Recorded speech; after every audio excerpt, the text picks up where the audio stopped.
I say. Yeah. Vipi mambo? Poa. Unafanya nini hapa? Hapa nilikuwa nasafisha vifaa vyetu vya muziki. Okay, kwa nini unasafisha? Nimesafisha kwa sababu hivi tunataka tuvipeleke mahali ambapo tunaweza tukavitunza salama ili tuanzishe recording room yetu. Okay, kwa ajili ya kufanya recording. Yes. Okay, why do you need a recording room? Maybe tuna mtu ambaye anapenda sana kuimba, labda ni artisti au anapenda kupiga vyombo au nini? Yeah.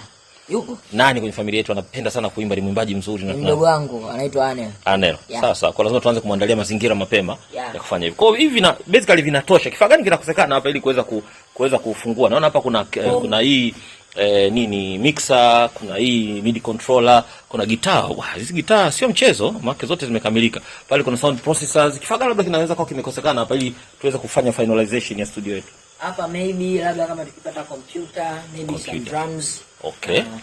Okay. So just few stuff nikiweza kuvinunua hivyo nikaweka hapa, tumeweza kufungua studio na kijana wetu, mdogo wetu, dada yetu anaweza akafanya practice zake za kutosha. Au vipi? Ndio. Okay, kama brother, hongera kwa ku take care hivi vifaa na kuweza kujali juu ya dada yako.